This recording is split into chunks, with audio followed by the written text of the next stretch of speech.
ప్రభునందు ప్రియమైన దేవుని పిల్లలారా, మొదటి నెలలో మనం మాట్లాడుకున్నాం పరిశుద్ధాత్మ గురించి. మొదటి నెలలో ఏం చెప్పుకున్నాం పరిశుద్ధాత్మ గురించి? జనరల్గా ఒక్కసారి మనం జ్ఞాపకం చేసుకుందాం, రిమైండ్ చేసుకుందాం. పరిశుద్ధాత్మ గురించి మొదటి నెలలో మనం ఏం మాట్లాడుకున్నాము? పరిశుద్ధాత్ముడు ఒక శక్తిగా చూస్తున్నారు, దేవుణ్ణి ఒక వ్యక్తిగా ఆలోచించారు. యేసుక్రీస్తుల వారు ఆయన భూమి మీదకి వచ్చాడు, కనిపించాడు, తిరిగాడు కాబట్టి ఆయన్ని కూడా ఒక వ్యక్తిగా భావించారు.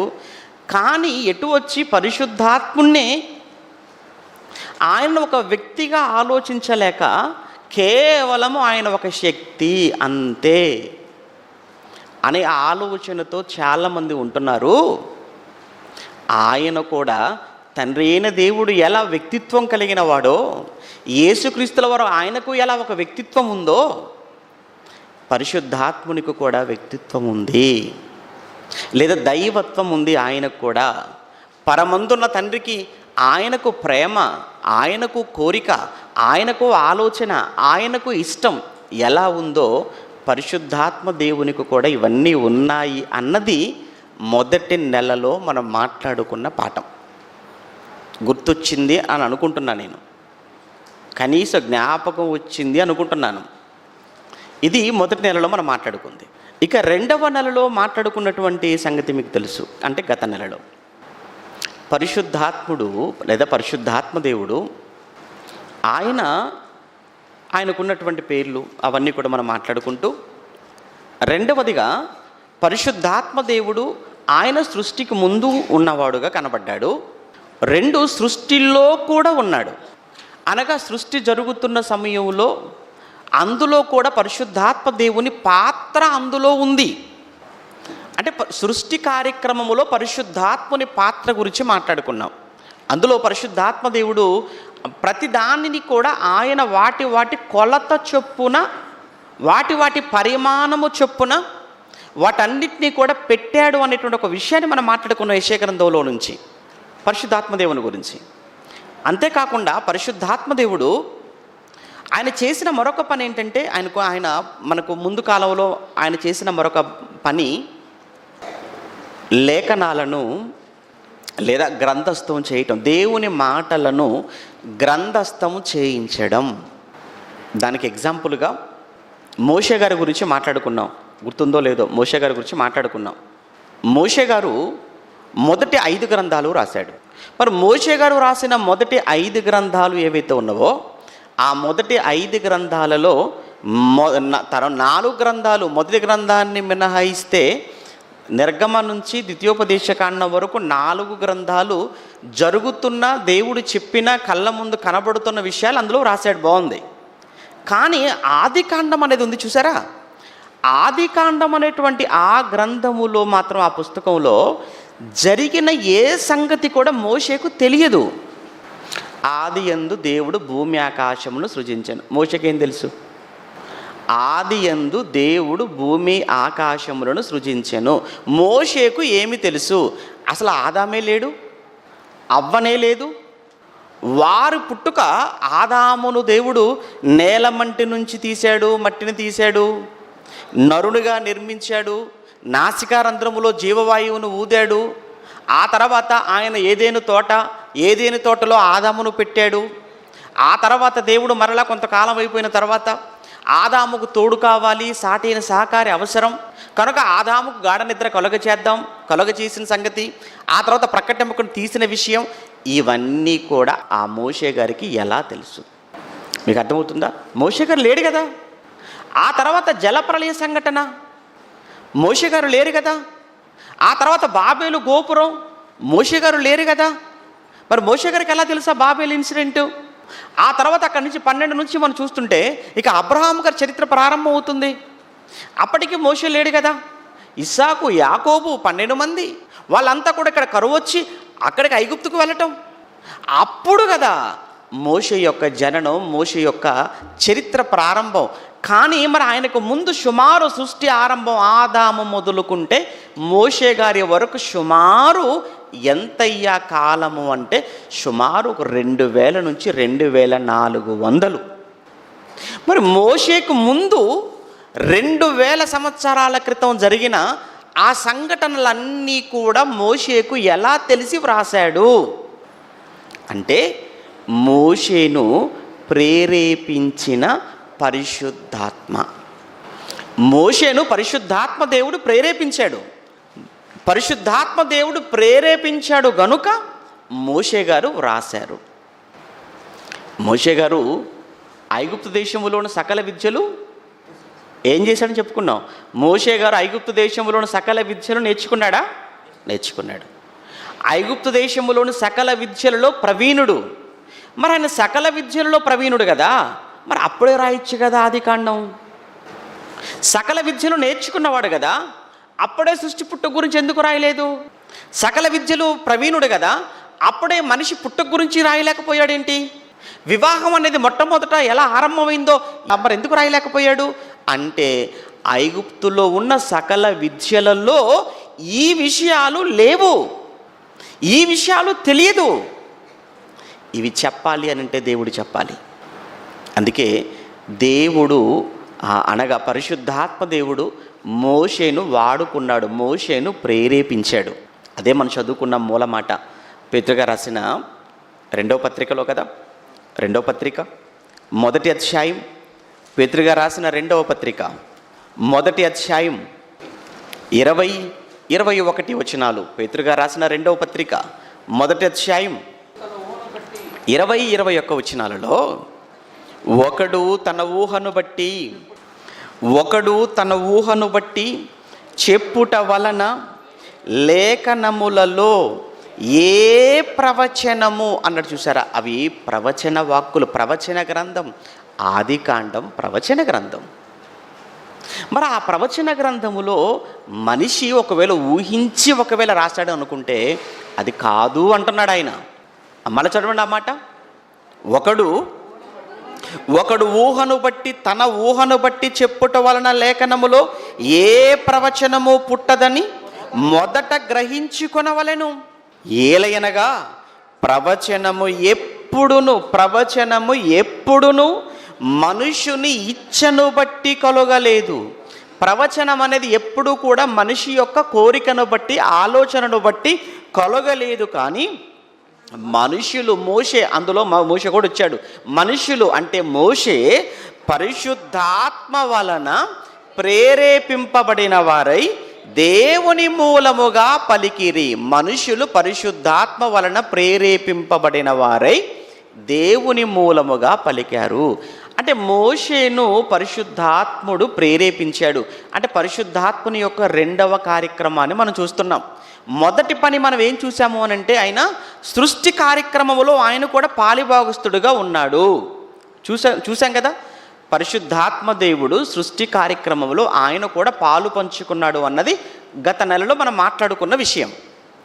ఇక అందులోని 2వది ఏంటంటే లేఖనాలను గ్రంథస్థం చేయించటం, లేదా దేవుని మాటలను లిఖింప చేయటం. ఈ విషయంలో కూడా పరిశుద్ధాత్మ దేవుడు ఆయన మనుషులను ప్రేరేపించి వారి చేత వ్రాయించాడు. ఇది పరిశుద్ధాత్మ దేవుడు చేసిన 2వది. ఇక ఇలాంటిదే ఇది వ్రాయించడం. లేఖనాలు అంటే లిఖించబడినవని అర్థం.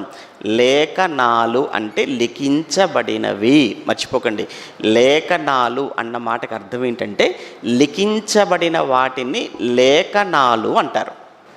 మనం లేఖనాల పరిశోధనా సదస్సు అంటాం. వాస్తవానికి లేఖనాలు అంటే స్క్రిప్చర్స్ అంటారు ఇంగ్లీష్లో. అంటే లిఖించబడినవి అని అర్థం. ఎవరు వ్రాయబడినవని అర్థం. ఎవరు వ్రాయించారు, ఎవరు లిఖింప చేశారు అని అంటే లిఖింప చేయటానికి, వ్రాయించటానికి పరిశుద్ధాత్మ ప్రేరణ. మోషే వ్రాయి. అందుకేనంటే నిజంగా పరిశుద్ధాత్ముడు వ్రాయించాడు కనుకనే ఉన్నది ఉన్నట్టు, జరిగింది జరిగినట్టుగా వ్రాయించాడు. ఒకవేళ మోషే గారు రాస్తే ఎలా రాసేవాడో మనకైతే తెలియదు. బాగా ఆలోచించండి. పరిశుద్ధాత్మ దేవుడు ప్రేరేపించి పరిశుద్ధాత్మ దేవుని వలన మోషే గారు వ్రాశారు కాబట్టి జరిగినటువంటి సంఘటనలు యథార్థంగా వ్రాయించేశాడు. దేవుడు చెట్టేశాడు, అవ్వ ఆదాములను తినవద్దన్నాడు, కానీ వాళ్ళు తినేశారు. తినటం వల్ల వారికి ఏమొచ్చేసింది? శాపం వచ్చేసింది. ఎవరు? మోషే గారు రాస్తున్నారు. కానీ మోషే గారు కాదు, పరిశుద్ధాత్మ దేవుడు. నువ్వు రాయంత, నేను ఏం చెబుతున్నానో అదే రాయాలి. పరిశుద్ధాత్మ దేవుడు ఏది ప్రేరేపిస్తే అది రాయాలి తప్ప ఇందులో మరలా మీ ఆలోచనలు, మీ ఇష్టాలు ఇందులో పెట్టకూడదు. మోషే, ఇదిగో సొదొమ గొమొర్రా పాపం బహు భయంకరంగా ఉంది కదా, అందులో బాలురు మొదలుకొని వృద్ధుల వరకు లోతు ఇంటిని చుట్టుముట్టిన సంగతి. ఎందుకు బాలురు మొదలుకొని వృద్ధుల వరకు లోతు ఇంటిని చుట్టుముట్టారు అని అంటే, పాడు చేయటానికి. వచ్చింది ఎవరు? ఎవరైనా మాకు అనవసరం, రాయి. అది యథార్థంగా జరిగింది కనుక అది నీకు తెలియదు మోషే, కానీ నేను చెబుతున్నాను కదా, రాయి. జలప్రళయం నోవాహుకు చెప్పాను. నోవాహు అనేక మందికి చెప్పాడు. 120 సంవత్సరాలు సుమారు నోవాహు చెప్పి చెప్పి చెప్పి చెప్పి విసిగిపోయాడు. అది నీకు తెలియదు కదా, నేను చెబుతున్నాను కదా, నువ్వు రాయి. ఇలా పరిశుద్ధాత్మ దేవుడు వ్రాయించాడు గనకనే ఎక్కడ కూడా అందులో ప్రక్షిప్తాలకు చోటు లేకుండా ఉంది. అంటే మనిషి ఆలోచనలు చొప్పించబడలేదు అందులో, పరిశుద్ధాత్ముడు చేసిన పని. ఇక ఇందులోనే మరొకటి, కొన్ని సందర్భాలలో వ్రాసే వాళ్ళ విషయంలో ప్రేరేపించాడు. మరికొన్ని సందర్భాలలో డైరెక్ట్గా ఆయన మనుషులలోనికి ఆయన వచ్చి మాట్లాడించిన సందర్భాలు కూడా మనకు కనబడుతుంటాయి. పరిశుద్ధాత్మ దేవుడు వారి లోపలకు వచ్చి వారిని ప్రేరేపించి వారు ఏది మాట్లాడాలో వారి చేత మాట్లాడించాడు, పలికించాడు. అలా పలికిన, ప్రవచించిన వారిని ఏమన్నారు అంటే ప్రవక్తలు అన్నారు. ప్రవక్తలు అంటే ప్రవచించిన వారు. వాళ్ళు ఎలా ప్రవచించారు? ప్రేరేపణ. ఎవరి ప్రేరేపణ? పరిశుద్ధాత్మ దేవుని ప్రేరేపణ. అనగా పరిశుద్ధాత్మ దేవుడు వారిలోనికి ప్రవేశించి వారి నోట పలికించాడు.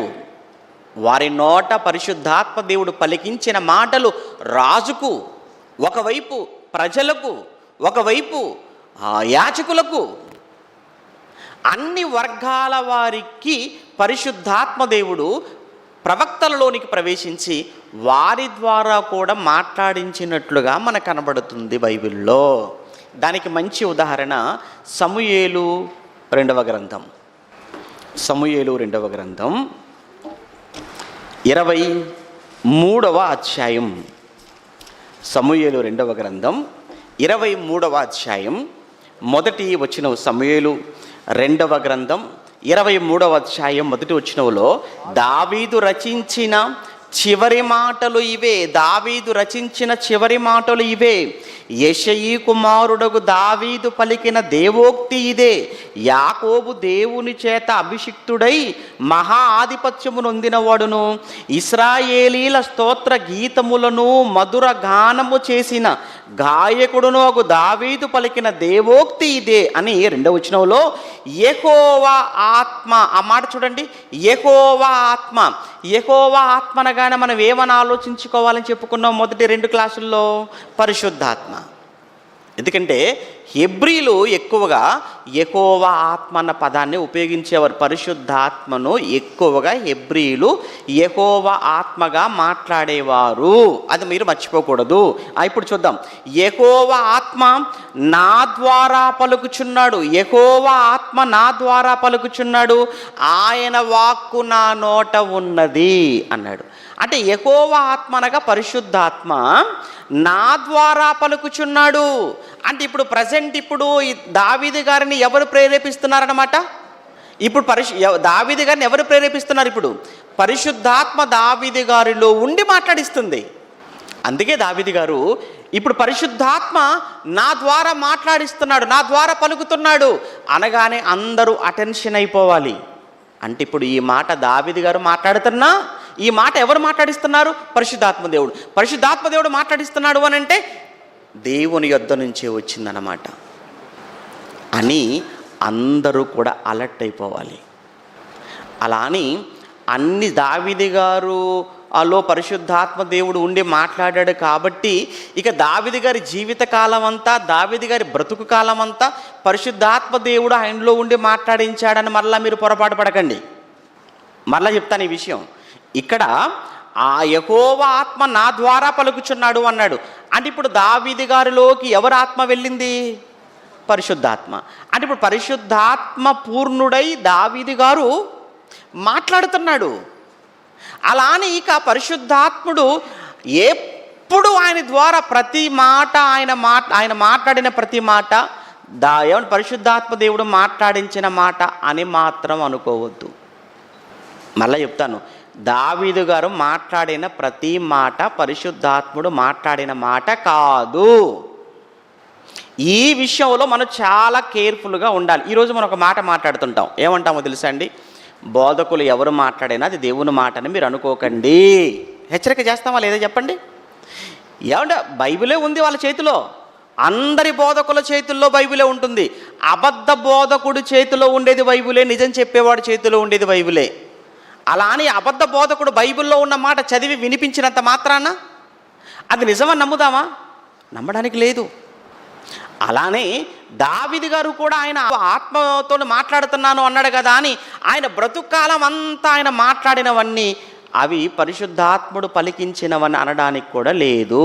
ఎందుకు అంటే అక్కడ కొన్ని సందర్భాలలో కొంతమంది బయలుదేరిపోయి దేవుడు మా లోపలికి వచ్చేసాడు, దేవుడు మాతో మాట్లాడుతున్నాడు అని లేని కాని మాటలు మాట్లాడి ప్రజలను తప్పుదారి పట్టించిన వాళ్ళు ఆ రోజు కూడా ఉన్నారు. అది ఇర్మియా గ్రంథంలో ఇర్మియా గారితో దేవుడు చెప్తుంటాడు. ఇర్మియా గ్రంథం 14వ అధ్యాయం, ఇర్మియా గ్రంథం 14వ అధ్యాయం, ఇర్మియా గ్రంథం 14వ అధ్యాయం 14 వచనం చూడండి. యెహోవా నాతో ఇట్లనెను. ప్రవక్తలు, ఆ పదం చూడండి, ప్రవక్తలు నా నామమును బట్టి అబద్ధమును ప్రకటించుచున్నారు. ఏంటి మళ్ళీ వీళ్ళు ప్రవక్తలే, ఎవరి పేరు చెప్తున్నారు? దేవుని పేరే చెప్తున్నారు. అంటే దేవుని పేరు చెప్పి అబద్ధాలు ప్రకటిస్తున్నారు కనుక నా నామమును బట్టి అబద్ధములు ప్రకటించుచున్నారు. నేను వారిని పంపలేదు అంటే ఇప్పుడు నేను పంపిన వారెవరో పంపని వారెవరో మీరే డిసైడ్ చేసుకోవాలి. నేను పంపిన వారా పంపని వారా అనే విషయాన్ని వింటున్న మీరు డిసైడ్ చేసుకోవాలి. ఈరోజు కూడా ఏది సత్యం ఏది అసత్యం, ఏది నిజం ఏది అబద్ధం, ఏది బైబిల్లో ఉన్నది ఏది బైబిల్లో లేనిది, ఏది వాస్తవం ఏది కల్పితం అన్నది ఇక్కడ కూర్చొని వింటున్న మీరే డిసైడ్ చేసుకోవాలి. ఎందుకంటే మీ చేతిలో కూడా వాక్యం ఉంది. మీరు ఏమి వినుచున్నారో జాగ్రత్తగా మీరు చూసుకునే బాధ్యత మీకుంది. చూసుకోవటానికి వాక్యం కూడా మీ చేతిలో ఉంది. ఇన్ని అవకాశాలు, ఇన్ని ఆపర్చునిటీస్ దేవుడు మీకు ఇచ్చాడు. అయినా గుడ్డిగా నమ్ముతాను అని అంటే నేను ఎవడు బాగు చేయగలడిక? చదవండి తర్వాత మాట. నేను వారిని పంపలేదు, నేను వారికి ఆజ్ఞ ఇవ్వలేదు, నేను వారితో అసలు మాట్లాడలేదు. వారు అసత్య దర్శనములను, శకునమును, మాయా తంత్రమును ఈ చూడండి తమ హృదయమున పుట్టిన వంచనను ప్రకటన చేస్తున్నారు. వారి హృదయములో పుట్టిన వంచన అంటే నన్ను వంచాడండి ఆ వ్యక్తి. అంటే నన్ను మాయ మాటలు చెప్పి, నన్ను మోసం చేసి, నన్ను లోపరుచుకొని నా జీవితాన్ని పాడు చేశాడండి అంటారు. చూసారా? వంచన, మోసం. మీరు ఇందులో చేరండి అంటాడు, ఇంత కట్టండి అంటాడు, ఇందులో చేరిపోతాం, కట్టేస్తాం, ఆ తర్వాత బోర్డు తిప్పేస్తారు. ఇది మనకు అలవాటైనవి, మనం చూస్తున్నవి. ఇదేంటి? వంచన, మోసం. అలానే ప్రవక్తలైన వారు, బోధకులైన వారు తమ హృదయములో వంచన, మోసం వాళ్ళకి తెలుసు. కానీ ఒకటే, వాళ్ళు ఏంటంటే అధికారం, డబ్బు, పేరు, పలుకుబడి. పేరు కోసం, పలుకుబడి కోసం, అధికారం కోసం, డబ్బు కోసం, జనం కోసం లేని ఎన్నో మాటలను చెబుతారు. అది వారి హృదయములో పుట్టిన వంచన. అందుకే మీరు చాలా జాగ్రత్తగా ఉండాలి అన్నాడు. అందుకే ప్రవక్తలు అనగా దావీదు గారు ప్రవక్త ఆ సమయంలో, కానీ ఆయన మాట్లాడిన ప్రతి మాట పరిశుద్ధాత్మ దేవుడు మాట్లాడించాడు అని అనుకోవడానికి లేదు. ఎందుకు అంటే మీకు ఒక ఎగ్జాంపుల్ మీకు జ్ఞాపకం చేస్తాను. దావీదు గారు బత్షెబాను చూశారు. చూడగానే ఎవరావిడా అని ఎంక్వైరీ చేశాడు. పలానా ఆయన భార్య అన్నాడు. పంపించండి అన్నాడు. పరిశుద్ధాత్మ దేవుడు పిలిపించాడా? మరి ఆత్మ, యెహోవా ఆత్మ నా ద్వారా మాటలాడుచున్నాడు అని చదువుకున్నావు ఇక్కడ. దావీదు గారే కదా, యెహోవా ఆత్మ నా ద్వారా మాటలాడుచున్నాడు కనుక తీసుకురండి అంటే పరిశుద్ధాత్మ దేవుడు పిలిపిస్తున్నాడా ఇప్పుడు దావీదు గారిని లోపలుండి? అదే మీరు పసిగట్టాలి. అదే జాగ్రత్త అన్నాడు ఆయన. అన్ని సందర్భాలలో కాదు. దావీదు తన భార్యతో మాట్లాడుతుంటాడు, పిల్లలతో మాట్లాడుతుంటాడు, ఒక రాజుగా ఉండి సైనికులతో మాట్లాడుతుంటాడు, మంత్రులతో మాట్లాడుతుంటాడు. మంత్రులతో మాట్లాడుతున్నాడు కదా అని పరిశుద్ధాత్మ దేవుడు మాట్లాడిస్తున్నాడు. సైనికులతో మాట్లాడుతుంటే దేవుడే మాట్లాడిస్తున్నాడు. ఏమంటే పిల్లలతో మాట్లాడుతుంటే దేవుడే మాట్లాడిస్తున్నాడు, భార్యతో మాట్లాడుతుంటే దేవుడే మాట్లాడిస్తున్నాడు అని ఎందుకు అలా అనుకుంటున్నారు? మన తెలుగు రాష్ట్రాలలో ఒక ఆయన ఉండేవాడు, పేరెందుకు ఇప్పుడు ఉన్నాడు. వాళ్ళ భార్య ఉండేది, ముందు ఆవిడలేండి అంటే మరి ఎంతమంది అని మీరు అడగండి నన్ను, నాకు ఆవిడని తెలియదు. ముందు ఇప్పుడున్న ఆవిడైతే కాదు, ముందు ఆవిడకట వంట చేసేటప్పుడట మర్చిపోతే దేవుడొచ్చి పక్క నిలబడి అమ్మ ఉప్పు మర్చిపోయావు, అమ్మ ఉప్పై అనేవాడట. అమ్మ కారం మర్చిపోయావు, కారమై అని చెప్పేవాడట. ఇది మీకేం తెలుసు అంటారా? శుభవార్త ఛానల్ చూశాను నేనే అప్పట్లో, అది నాకు గుర్తుంది, అందుకే చెప్తున్నాను. ఇప్పుడు ఏంటి వీళ్ళు అభిషేకించబడిన దైవజనులని కింద పేర్లు, వరాలు కలిగిన దైవజనులని పేరు పక్కన పెట్టుకుంటారు. మీలాంటి వాళ్ళందరూ ఏమనుకుంటారు?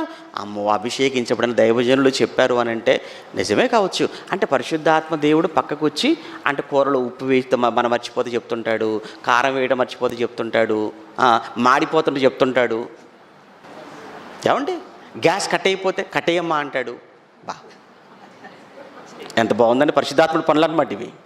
చూసావా, పరిశుద్ధాత్ముడికి ఏ పనులు లేక ఈ పనులకు వచ్చాడు, వంటగదిలోకి వచ్చాడు ఆయన, అక్కడ తీసుకొచ్చేశారు. అంటే పరిశుద్ధాత్మ దేవుణ్ణి ఎంత నవ్వులాటగా చేసేసారో మీరు చూస్తారో, మీరు వింటారు. ఇంకా అయిపోలేదు, చాలా ఉన్నాయి ఇందులో భాగాలు. ఇది 3వ భాగమే వింటున్నారు మీరు. ఇంకా చాలా షేడ్స్ ఉన్నాయి, అంటే చాలా భాగాలు ఉన్నాయి పరిశుద్ధాత్మ దేవుని గురించి. మొత్తానికి చివరికి పరిశుద్ధాత్మ దేవుడు అంటే ఏంటో మీ కళ్ళ ముందు కనబడతాడు ఆయన. ఆ ప్రయత్నమే ఈ సదస్సు, అందుకోసమే మీరు వస్తున్నారు, ఆ సంగతి నాకు తెలుసు.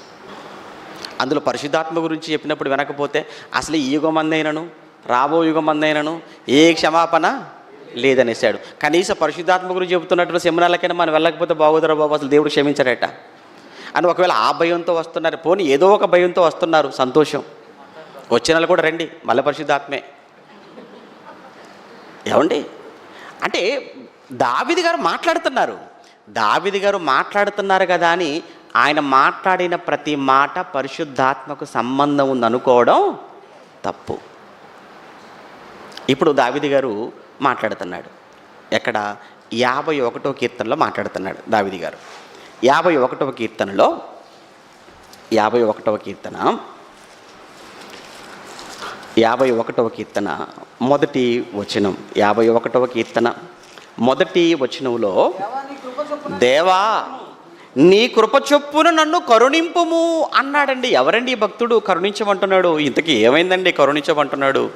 అప్పుడప్పుడు కొంతమంది మా కోసం ప్రార్థన చేయడానికి మెసేజ్లు పెడుతుంటారు. మా చెల్లి ఉంది, సడన్గా మొన్న మెసేజ్ పెట్టింది, అన్నయ్య నా కోసం, మా ఆయన కోసం, మా కూతుర్ల కోసం ప్రార్థన చేయను అన్నది. నాకు కంగారు అయిపోయింది. ఏమంటే ప్రార్థన చేయను అంటున్నారంటే ఏదో జరిగితేనే కదండి ప్రార్థన చేయమంటారు, ఏది లేకపోతే ఊరికి ప్రార్థన చేయమంటారా? సడన్గా మెసేజ్ పెట్టేటప్పటికి షాక్ అయిపోయాం. ఏమైందమ్మా అన్నాను, ఏం రిప్లై లేదు. మళ్ళీ అట్లా కూడా నేనే ఆలోచించుకొని ఏమైందో నేనే తెలుసుకోవాలన్నమాట. అంటే కరుణించుము అన్నాడు, చూసారా? కరుణించుము అన్నాడు అనంటే అంటే మొత్తానికి ఏదో జరిగింది అక్కడ, ఏదో జరిగిపోయింది. ఏం జరిగింది? ఘోరం జరిగిపోయింది, చాలా పెద్ద ఘోరం జరిగిపోయింది. ఘోరం జరిగిపోయింది కనుకనే కరుణించువయ్యా అంటున్నాడు.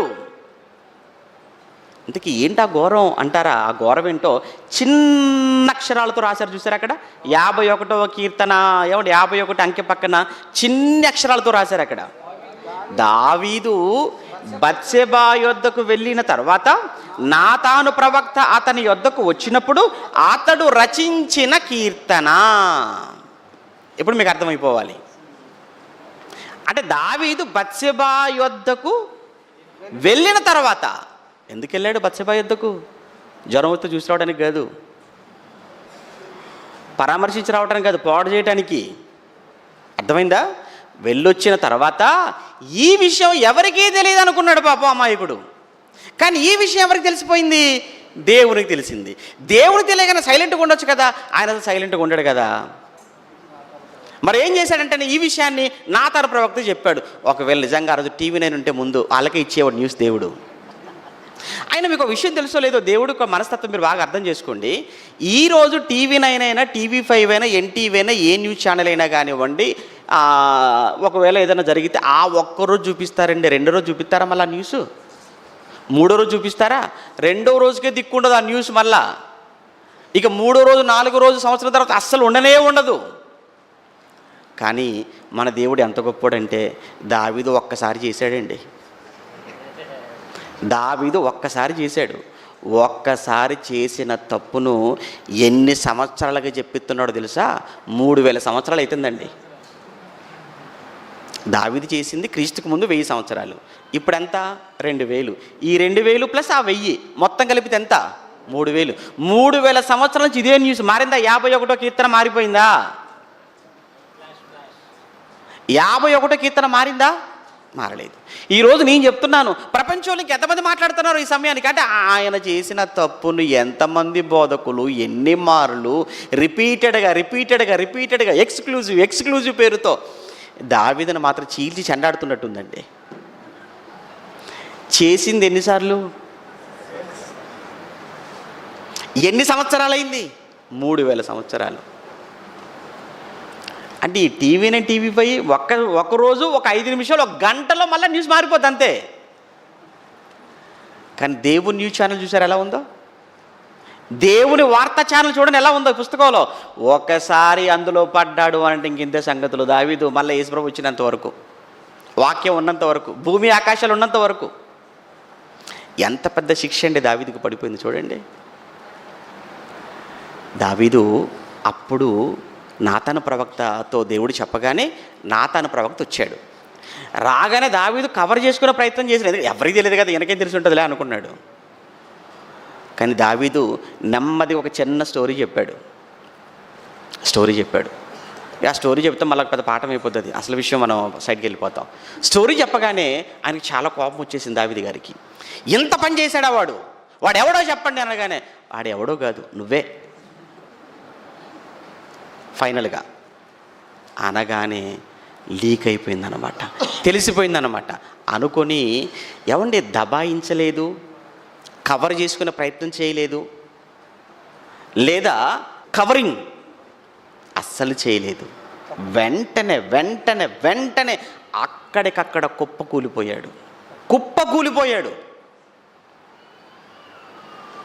అక్కడి నుంచి ఏడుపు, రోదనండి. ఆ సమయంలో దావీదు రాసిన కీర్తన అంటే పాపము చేసి ఏం రాశాడు ఇక్కడ? మీకు అర్థమైందా? పాపము చేసిన తర్వాత పాపములో రాసిన కీర్తన ఇది. పాపములో రాసినటువంటి, పాపము చేసి రాసిన ఈ కీర్తనలో ఒక మాట ఏంటి? ఆ మాట అంటే, నేను పాపములో పుట్టిన వాడను, పాపములో నా తల్లి నన్ను గర్భం ధరించెను అని ఒక పాపిగా వ్రాసినటువంటి ఈ మాటను తీసుకెళ్ళి మన వాళ్ళు జనవ పాపం ఉందని చెప్పేసి ముడిపెట్టేశారు. ఏమండి, మాట్లాడిస్తుంది దేవుడు మాట్లాడించాడా దావీదుతో? సింపుల్ అండి, చాలా సింపుల్గా తగ్గొట్టండి. ఇది దావీదు పాపము చేసి మాట్లాడిన మాటనా, దావీదులో పరిశుద్ధాత్మ దేవుడు ఉండి పలికించిన మాటనా? కన్ఫ్యూజ్ అవుతున్నారా? ఇది దావీదు పాపము చేసి పశ్చాత్తాపములో మాట్లాడినటువంటి మాట తప్ప దేవుడు దావీదుకు రాయి దావీదు పాపంలో పుట్టావు, గర్భంలో మీ తల్లి ధరించింది, రాయని చెప్తున్నాను అని రాయించాడా? బైబిల్ చదివే విధానం చాలామందికి అర్థం కాలేదు. బైబిల్లో అన్ని దేవుని మాట, బైబిల్ దేవుని గ్రంథం అనగానే మీరు కూడా తొందరపడి ఛాలెంజ్లు చేయకండి ఎవరికి. బైబిల్ దేవుని గ్రంథం అనగానే బైబిల్లో అన్ని దేవుని మాటలు కాదు. మీకు ఈ క్లారిటీ మీకు ఉండాలి. బైబిల్ దేవుని గ్రంథం అన్న మాటకు అర్థం ఏంటంటే బైబిల్లో ఆది కాండం నుంచి ప్రకటన వరకు అన్ని దేవుని మాటలేనండి, నేను నిలబడతానండి అన్నాడు. అయితే ఇది నిజమా, ఇది కూడా దేవుని మాటేనా అన్నాడు అంతే. లేదు లేదు దయ్యం మాట అండి, మరి అన్ని దేవుని మాట్లాడినావు, అన్ని దేవుని మాటలు అన్నది నువ్వే కదా, మరి ఇది నిజమా అన్నమాట ఎవరిది? దయ్యాంది. మరి దయ్యం మాటలు కూడా ఉన్నాయి కదా. ఉన్నాయండి, మరి అన్ని దేవుని మాట్లాడినావు. ఏమండి ఎలా కొట్టిపడతాను చూసారు ఈరోజు బైబిల్లో. అందుకే చాలా యుక్తిగా చాలా తెలివిగా చదువుకోవాలి, నేర్చుకోవాలి. మాట్లాడుతున్నప్పుడు చాలా జాగ్రత్తగా మాట్లాడాలి. బైబిల్లో మనుషులు వారికి వారు స్వతహాగా పలికిన మాటలు ఉన్నాయి. 1 దయ్యం మాటలు ఉన్నాయి. 2 దేవుని మాటలు కూడా ఉన్నాయి. వ్రాయించటములో దేవుడు ప్రమేయం తప్ప వాళ్ళ చేత పలికించటములో దేవుడు ప్రమేయం లేదు. వ్రాయించింది దేవుడు, ప్రవక్తల చేత పలికించింది దేవుడు, కానీ సాతానుతో కూడా మాట్లాడించింది దేవుడు కాదు. దావీదులో దావీదు చేత ఇది రాయించింది దేవుడు కాదు, దావీదు రాశాడు. ఎప్పుడు రాశాడు? పాపం చేసి. అయితే ఇప్పుడు ఇదంతా ఎందుకంటే మాకు పరిశుద్ధాత్మ గురించి కావాలి కదా. అదే పరిశుద్ధాత్మ గురించి మనం మాట్లాడుకుంటున్నాం. అంటే పరిశుద్ధాత్మ దేవుడు అక్కడ యెహోవా ఆత్మ నా ద్వారా మాట్లాడుచున్నాడు అని దావీదు అన్నంత మాత్రాన దావీదు గారు మాట్లాడిన మాటలన్నీ ఎవరు మాట్లాడుకోకూడదు? పరిశుద్ధాత్మ దేవుని మాటలని అనుకోవడానికి వీల్లేదు. అందుకే మనం ఏం చేయాలి అని అంటే మాట్లాడుతున్న వారు వారి సొంత మాటలు మాట్లాడుతున్నారా లేదా దేవుని మాటలు మాట్లాడుతున్నారా అనే ఈ వ్యత్యాసాన్ని మనమే గమనించుకోవాలి. ఇప్పుడు రెండో విషయం చెప్తాను ఇందులో. అవునండి, పరిశుద్ధాత్మ దేవుడు మాట్లాడించినప్పుడు పరిశుద్ధాత్మ దేవుని మాటలుగా తీసుకోవాలి, వాళ్ళు మాట్లాడుతున్నప్పుడు అది వారి మాటలుగానే మనం భావించుకోవాలి. ఓకే, అంతవరకు ఓకే. ఇప్పుడు పరిశుద్ధాత్మ దేవుడు ఆ రోజుల్లో దేవుడు పరిశుద్ధాత్మ దేవుడు మూడవ విషయం ఏంటంటే ఇందులో మొదటి లేఖనాలను అని మనం చూస్తాం కదా. లేఖనాలను వ్రాయించటం అంటే లిఖింప చేయటం, 1 ప్రేరేపించటం, లేఖనాలను ప్రేరేపించటం 1 చూసాం. 2 మాట్లాడించటం చూసాం. మూడవది ఏంటంటే పరిశుద్ధాత్మ దేవుడు చేసే మూడవ పని ఏంటంటే వ్యక్తులను ఆయా సమయాలలో మనుషులను ప్రేరేపిస్తుంటాడు. ఎలా ప్రేరేపిస్తుంటాడు అన్నప్పుడు వాళ్ళలో బలాన్ని, వారిలో శక్తి కోసం, వారిని బలవంతులు చేయటానికి, వాళ్ళలో ధైర్యాన్ని నింపటానికి, వారిని దేవుని కొరకు నిలబెట్టడానికి కొన్ని సందర్భాలలో పరిశుద్ధాత్మ దేవుడు వారి లోపలకు వచ్చి వారిని నిలబెట్టే, వారికి శక్తినిచ్చే, బలం ఇచ్చేటువంటి కార్యక్రమాలు కూడా పరిశుద్ధాత్మ దేవుడు ఆ రోజు చేసినట్టు మనకు చాలా ఆధారాలు ఉన్నాయి. అందులో మనకు బాగా తెలిసినటువంటి 1-2 సందర్భాలు మీకు జ్ఞాపకం చేస్తాను. అందులో ఒకటి ఏంటంటే న్యాయాధిపతుల గ్రంథంలో సంసోను అనే వ్యక్తి మనకు బాగా తెలుసు. సంసోను తెలుసు కదండి. సంసోను అని అంటే తెలియని వాళ్ళు ఎవరు ఉండరు. ఎందుకంటే ఆయన ఒక పెద్ద హీరో అంటాం కంటే ఒక పెద్ద బాహుబలి ఆయన. ఎవరండి? సంసోను. ఎంత బాహుబలం కలిగిన వాడో అనేది సంసోను గురించి ఒక ప్రత్యేకమైన వీడియో మాట్లాడాము, ఆల్రెడీ ఎప్పుడో మాట్లాడాము. అది మన ఛానల్లో ఉంటుంది, మీకు తెలుసు. కాకపోతే మీరు చూడరు, ఎందుకంటే మాకు అన్నీ తెలుసు. ఏమండి? న్యాయాధిపతుల గ్రంథం 14వ అధ్యాయం, న్యాయాధిపతుల గ్రంథం 14వ అధ్యాయంలో, న్యాయాధిపతుల గ్రంథం 14వ అధ్యాయం 6వ వచనాన్ని చూద్దాం. ఏమండి? న్యాయాధిపతుల గ్రంథం 14వ అధ్యాయం 6వ వచనం. ఇప్పుడు సంసోను గారు అంటే బాహుబలి గారు ఏం చేస్తున్నారు అంటే పెళ్లి చూపులకు వెళ్తున్నాడు. బాగుంది స్టోరీ. ఎక్కడికి వెళ్తున్నారు? సంసోను గారు ఎక్కడికి వెళ్తున్నారట? పెళ్లి చూపులకు వెళుతున్నారు. ఎక్కడికి వెళ్తున్నారు పెళ్లి చూపులకు అంటే తిమ్నాత్కి వెళ్తున్నాడు. తిమ్నాత్కు పెళ్లి చూపులకు వెళుతూ మరి ఎవరు తీసుకెళ్తారు? వాళ్ళ అమ్మ ఉండాలి, నాన్న ఉండాలి. అప్పటికీ వద్దన్నారు, పట్టుబట్టాడు. లేదు నేను చేసుకుంటే అమ్మాయినే చేసుకుంటాను, నాకు ఆమె నచ్చింది, నాకు ఆమె కావాలి, ఆమె లేకపోతే నేను లేను. సంసోను మాటలండి. సరే అని చెప్పి ఇంక ఏం అనలేక, పోరు భరించలేక సంసోనుతో పాటు తిమ్నాత్కి వెళుతున్నారు. అలా తిమ్నాత్కు వీళ్ళు వెళుతున్నారు. ఆ అరణ్యం గుండా వెళుతున్న సమయంలో సడన్గా ఆకస్మికంగా అనుకోకుండా ఒక కొదమ సింహం అట, అది బొబ్బరించుచు సంసోను వైపుకు వచ్చేసిందట. ఏమండి, సింహము అనలేదు, చూసారు? అది సింహం కాదట, సింహంలో కొదమ సింహం. కొదమ సింహానికి సింహం అనగానే ముసల్దాన్ని కూడా ఏమంటారు? సింహమే అంటారు. పిల్లను కూడా ఏమంటారు? సింహమే అంటారు. కానీ కొదమ సింహం అంటే మంచి యవ్వనంలో ఉన్నదనమాట. కొదమ సింహం అంటే ఏమనుకుంటున్నారు? మంచి బలం, శక్తి కలిగిందిగా ఉంది, మంచి వయసులో ఉందన్నమాట సింహం. అలాంటి కొదమ సింహం సంసోను మీదకి వచ్చేసింది. చేతిలో ఏమీ లేవు. ఆ సమయంలో అప్పుడు మరి సంసోను అవసరం కదా దేవుడికి, ఎందుకంటే నాజీరు చేయబడిన వాడు కదా, ప్రత్యేకమైన పని కోసం దేవుడు పుట్టించుకున్నాడు కదా, కారణజన్ముడు కదా. కారణజన్ముడుగా ఒక ప్రత్యేకమైన కార్యక్రమం మీద వచ్చినవాడుగా, ముందుగానే తల్లిదండ్రులకు చెప్పగా, తల్లిదండ్రులు పెంచగా పెరిగి పెద్దవాడైన వాడు కదా. మరి సంసోను అవసరం ఉంది దేవునికి ఇంకా. మరి ఇప్పుడు సంసోనికి బలం కావాలి అనగానే అప్పుడు వెంటనే యెహోవా ఆత్మ, అది మనకు అవసరం. అక్కడ చూడండి, ఇక్కడ 6వ వచనంలో యెహోవా ఆత్మ అంటే యెహోవా ఆత్మ అనగానే మరలా మనం ఏమనుకోవాలి? పరిశుద్ధాత్మ. యెహోవా ఆత్మ అతనిని ప్రేరేపింపగా, అతని చేతిలో ఏమీ లేకపోయినను ఒకడు మేక పిల్లను చీల్చినట్లు అతడు దానిని చీల్చెను. బా, సింహం అండి అది, అందులో కొదమ సింహం అండి. ఎలా చీల్చాడట? ఒక మేక పిల్లను ఎలా అయితే చీల్చుతారో అలా చీల్చి పడేశాడట.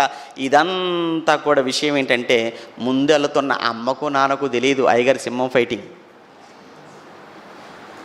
మీకు అర్థమైందా? ఆస్కార్ ఇస్తే వెనకివ్వాలండి. ఎవరికి? సంసోను. ఇది ఒరిజినల్ ఫైట్ కదండి, ఇది ఒరిజినల్ ఫైట్. ఇది సింహంతో ఫైటింగ్, పులితో కూడా కాదు మరలా. అంటే ఎక్కడ తీసి సంసోనుకి ఆ బలం? ఆత్మ, యెహోవా ఆత్మ అనగా పరిశుద్ధాత్మ వచ్చినప్పుడు చూసారా ఎంత శక్తి, ఎంత బలం. కేవలం ఇందే కాదు, ఇంకొక సందర్భంలో కూడా మనం చూస్తుంటే అదే 14వ అధ్యాయం 19. ఏమండి, పొడుపు కథ విషయంలో వాళ్ళు విన్ అయిపోయారు. వాళ్ళు విన్ అవ్వడానికి కూడా ఆడదాన్ని అడ్డు పెట్టుకున్నారు. ఎవరు? ఆ ఫిలిస్తీన్లండి. ఆ ఫిలిస్తీన్లు ఆ పొడుపు కథ చెప్పడం కోసం ఎవరిని అడ్డుపెట్టుకున్నారు? ఈ సంసోను కాబోయే భార్య. ఏమండి, ఆవిడని భయపెట్టి బెదిరించి అడ్డు పెట్టుకొని మొత్తానికైతే ఆ పొడుపు కథ భావం తెలుసుకొని ఏమంటున్నాడు సంసోను? సింహాన్ని అన్నిటిలో బలవంతుడు కనపడి ఆడవాళ్ళ దగ్గర కూర్చొని బలహీనుడు అయిపోతున్నాడండి. ఇక్కడ బలహీనుడు అయిపోయాడు కదా, ఇక్కడ బలహీనుడు అయిపోయాడు. చెప్పేశాడు కదా, ఆవిడ చెప్పేశాడు కదా. ఆ తర్వాత ముగింపులో చూస్తే అక్కడ కూడా మరలా దిల్ల చేతిలో మోసపోయి అక్కడ కూడా విప్పేశాడు. సర్లేండి, ఇక్కడ మనం చూద్దాం ఏం జరిగిందో. 19వ వచనంలో యెహోవా ఆత్మ అనగా పరిశుద్ధాత్మ అతని మీదికి మరలా రాగా అతను అష్కెలోనుకు పోయి వారిలో 30 మందిని చంపి వారి సొమ్ము దోచుకొని అన్నాడు. 30 మందిని చంపాడు. ఎలా? ఎక్కడ దానికి ఆ శక్తి? ఆత్మ, యెహోవా ఆత్మ. అంటే పరిశుద్ధాత్మ మనకు పాత నిబంధనలో లేదా పరిశుద్ధాత్మ క్రీస్తుకు ముందు కాలంలో ఆయన యెహోవా ఆత్మగా పిలువబడ్డాడు. యెహోవా ఆత్మగా పిలువబడిన ఆయన మొట్టమొదటగా లేఖనాల కొరకు మనుషులను ప్రేరేపించినట్లుగా మనకు కనబడుతున్నాడు. అంటే మనుషులను ప్రేరేపించి లిఖింపచేశాడు తన మాటలను మొదటగా. రెండవదిగా మనుషులలోనికి ప్రవేశించి లేదా వాళ్ళు ప్రేరేపించి దేవుని మాటలను ఆ రోజు సమాజానికి ప్రకటింపచేశాడు. మూడవదిగా ఇక్కడ సంసోను లాంటి వాళ్ళ విషయంలో పరిశుద్ధాత్మ వారిని ప్రేరేపించి వారిని బలవంతులుగా, శక్తిమంతులుగా చేసింది. ఇది పరిశుద్ధాత్మ దేవుడు చేస్తున్న పనులు. ఇక తర్వాత పరిశుద్ధాత్మ దేవుడు ఇంకొక విషయం ఏంటంటే, అభిషేకింపబడిన వారి మీదకి పరిశుద్ధాత్మ దేవుడు రావడం పాత నిబంధనలో మనం చూస్తుంటాం. అనగా ఎవరెవరైతే దేవుడు రాజుగా అభిషేకిస్తుంటాడో, అభిషేకించబడినటువంటి సమయంలో మీకు తెలుసు కదా, సమూయేలు నువ్వు వెళ్ళు సౌలును అభిషేకించు అన్నాడు. ఆ తైలపు కొమ్ము తీసేసి అందులో ఉన్న తైలాన్ని తల మీద పోసి అభిషేకించగానే పరిశుద్ధాత్మ దేవుడు వారి మీదకి వస్తుంటాడు. అలా పరిశుద్ధాత్మ దేవుడు వారి మీదకి వచ్చినప్పుడు వారు ఏం చేయాలి అని అంటే, లేఖనాలు ధర్మశాస్త్రం ఏదైతే ఉందో ఆ ధర్మశాస్త్రాన్ని ముందు పెట్టుకుని ధర్మశాస్త్రానుసారంగా ఆ ప్రజలను, ఇశ్రాయేలీలను పరిపాలించుకుంటూ ఉండాలి. అది అభిషేకించబడినటువంటి దైవజనులు, అభిషేకించబడిన రాజులు, యాజకులు ఎవరైనా చెయ్యవలసినటువంటి పని. ప్రవక్తలే కానీ, యాజకులే కానీ, రాజులే కానీ ఎవరైనా అభిషేకింపబడిన సమయంలో పరిశుద్ధాత్ముడు వారి మీదికి రావడం జరిగేది. అయితే సౌలు మీది కూడా పరిశుద్ధాత్మ దేవుడు వచ్చాడు. సౌలు మీదకి వచ్చిన పరిశుద్ధాత్మ దేవుడు కొద్ది రోజుల తర్వాత సౌలును వదిలేశాడు. సౌలును పరిశుద్ధాత్మ దేవుడు వదిలేశాడు. ఎందుకు పరిశుద్ధాత్ముడు వదిలేశాడు సౌలును అనే విషయాన్ని చూద్దాం. ఎక్కడ? సమూయేలు మొదటి గ్రంథం 16వ అధ్యాయం. సమూయేలు మొదటి గ్రంథం 16వ అధ్యాయం 14వ వచనం. సమూయేలు మొదటి గ్రంథం 16వ అధ్యాయం 14వ వచనంలో యెహోవా ఆత్మ, ఆ పదం చూడండి, అనగా పరిశుద్ధాత్మ. యెహోవా ఆత్మ అనగా పరిశుద్ధాత్మ సౌలును విడిచిపోయి యెహోవా యొద్ద నుండి దురాత్మ ఒకటి వచ్చి అతన్ని వెరపింపగా, ఎందుకు సౌలును వదిలివేసింది పరిశుద్ధాత్మ? సౌలును పరిశుద్ధాత్మ దేవుడు ఎందుకు వదిలిపెట్టాడు? మీకు అర్థం కావాలి. పరిశుద్ధాత్మ దేవుడు ఎందుకు వదిలేశాడు సౌలును అని అంటే, సౌలు దేవునికి భిన్నంగా ప్రవర్తించాడు. దేవుడు చెప్పింది చేయలేదు. మీకు తెలుసు కదా, అమాలేకుల మీదకి యుద్ధానికి వెళ్ళమన్నాడు, అన్నీ నాశనం చేయమన్నాడు. కానీ ఏం చేశాడు? అందులో శ్రేష్టమైన క్రొవ్విన కొన్ని తీసుకొచ్చి పెట్టాడు.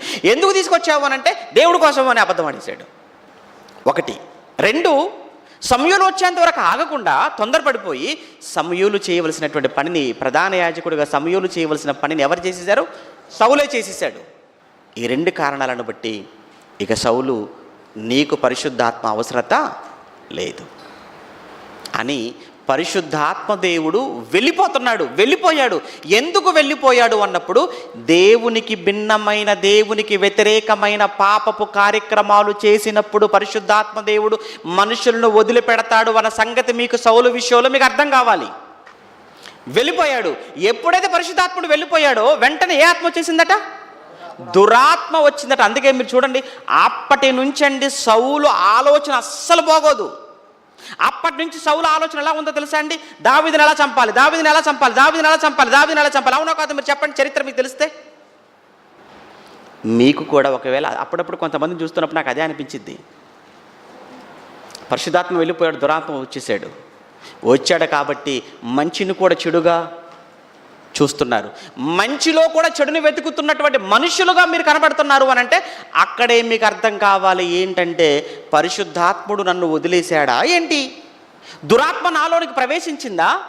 మంచి చెప్పినా అందులో చెడు నాకు వినబడుతుంది, మంచి చేసినా నాకు అందులో చెడే కనబడుతుంది. ఏం చేసినా కానీ ఆ వ్యక్తిలో నీ చెడును తప్ప మంచిని చూడలేకపోతున్నాను ఏంటి అని మీరు ఒకవేళ ఆలోచిస్తే, మీకు అర్థం కావాల్సిన విషయం ఏంటంటే, పరిశుద్ధాత్ముడు మిమ్మల్ని వదిలేసి దురాత్మ మీ లోపలికి ఏమైనా వచ్చాడేమో.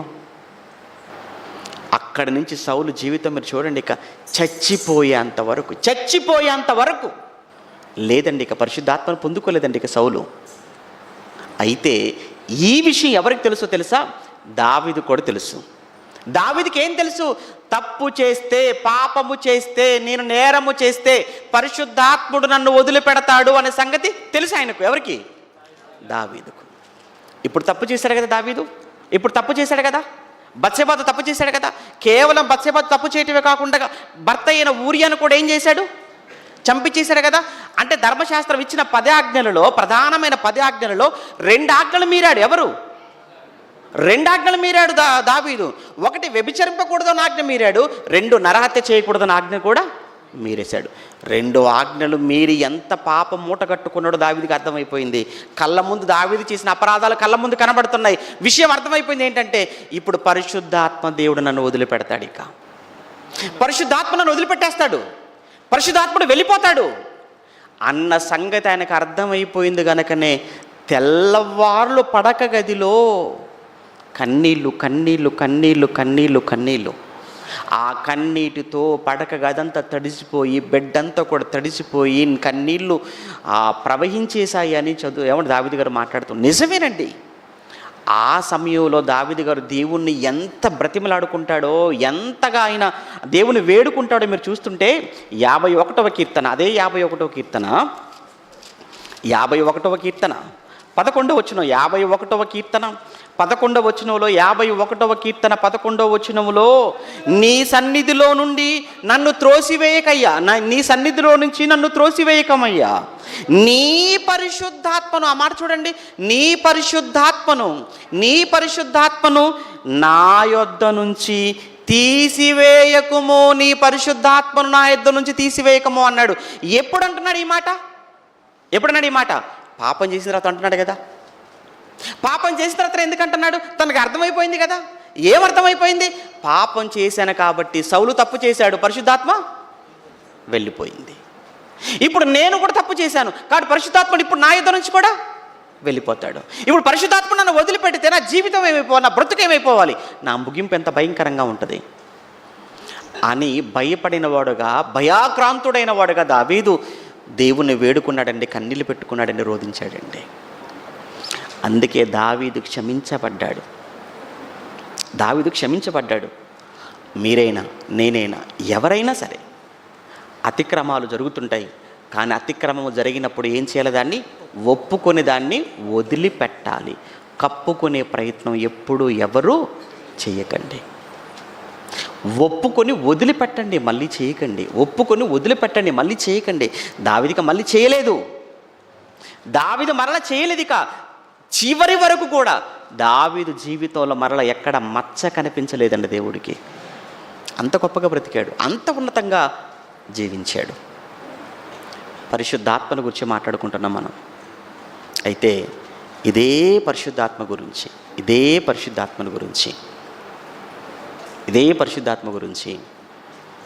యేసుక్రీస్తుల వారు పరలోకానికి వెళ్ళే ముందు శిష్యులందరినీ సమావేశపరిచి శిష్యులతో ఒక మాట చెప్తుంటాడు. ఏంటి ఆ మాట? లూకా వ్రాసిన సువార్త 24వ అధ్యాయం. లూకా వ్రాసిన సువార్త 24వ అధ్యాయం 49వ వచనం. లూకా సువార్త 24వ అధ్యాయం 49లో ఇదిగో వినండి, చెప్తున్నాడు, అపోస్తలులతో చెప్తున్నాడు. ఇదిగో నా తండ్రి వాగ్దానము చేసినది మీ మీదికి పంపుచున్నాను. నా తండ్రి వాగ్దానము చేసింది మీ మీదికి పంపుచున్నాను. మీరు పైనుండి శక్తి పొందు వరకు పట్టణములో నిలిచియుండుడని వారితో చెప్పాను. ఏమర్థమైంది? యేసుప్రభు శిష్యులతో చెప్తున్నాడండి. ఆయన పరలోకానికి వెళ్ళే ముందు ఏమన్నాడు తెలుసా? ఇదిగో నా తండ్రి వాగ్దానం చేశాడు, ప్రామిస్ చేశాడు. నా తండ్రి ఏమని ప్రామిస్ చేశాడు? ఎప్పుడు ప్రామిస్ చేశాడు? ఎక్కడ ప్రామిస్ చేశాడు? అనేది ఎవరి గురించి ప్రామిస్ చేశాడు? శక్తి కోసమే ప్రామిస్ చేశాడు. ఇంతకీ ఏంటి ఆ శక్తి? అదే పరిశుద్ధాత్మ. అంటే పరిశుద్ధాత్మ కోసం ఇదిగో నా తండ్రి వాగ్దానము చేసిన పరిశుద్ధాత్మను మీ మీదికి పంపుచున్నాను. మీరు పైనుండి పరిశుద్ధాత్మను పొందు వరకు పట్టణములోనే నిలిచి ఉండండి. ముగింపుకు వచ్చేసాం. ఏమంటున్నాడు యేసుక్రీస్తుల వారు అంటే, ఇదిగో నేను వెళ్ళిపోతున్నాను. అయితే నేను వెళ్ళిన తర్వాత నా తండ్రి వాగ్దానం చేశాడు. నా తండ్రి వాగ్దానం పరిశుద్ధాత్మను గురించి వాగ్దానం చేశాడు. ఆ పరిశుద్ధాత్మ గురించి చేసిన వాగ్దానము ఏదైతే ఉందో అది మీరు పొందుకోవాలి. ఎందుకంటే వాగ్దానం చేసిన నా తండ్రి చాలా నమ్మదగినవాడు. వాగ్దానము చేసిన దేవుడు నమ్మదగినవాడు కనుక వాగ్దానము చేసిన తండ్రి నమ్మదగినవాడు. నమ్మదగిన తండ్రి మీ మీదకు పరిశుద్ధాత్మను పంపుతానన్నాడు. అయితే ఆ పరిశుద్ధాత్మను మీరు పొందుకోవాలి అని అంటే మీరు పట్టణములోనే నిలిచి ఉండండి. ఇప్పుడు ప్రశ్నలు ఏంటంటే, ఇంతకు తండ్రి ఎక్కడ వాగ్దానం చేశాడు? మీకు అర్థమైందా? తండ్రి ఎప్పుడు వాగ్దానం చేశాడు? ఎక్కడ వాగ్దానం చేశాడు? ఏ పట్టణంలో నిలిచి ఉండమన్నాడు? ఒకవేళ ఆ పట్టణంలో అందరికా కొందరికా? ఏంటి ఇందులో ఉన్న మర్మం, ఇందులో ఉన్న విషయం, ఇందులో పరిశుద్ధాత్మ గూర్చి ఇందులో దాగి ఉన్న సత్యం ఏంటి? ఎప్పుడు చెప్పాడు? ఎవరితో చెప్పాడు? ఏ పట్టణంలో నిలిచి ఉండమన్నాడు? ఎవరికి మాత్రం అది వర్తించేది? అందరికీ వర్తించేదేనా? ఇలా అనేకమైన ప్రశ్నలు మరలా యేసుప్రభుల వారు పలికిన ఈ మాట చదువుతున్నప్పుడు మనలో కలుగుతుంటాయి. వీటన్నింటికీ సమాధానం వచ్చే నెల.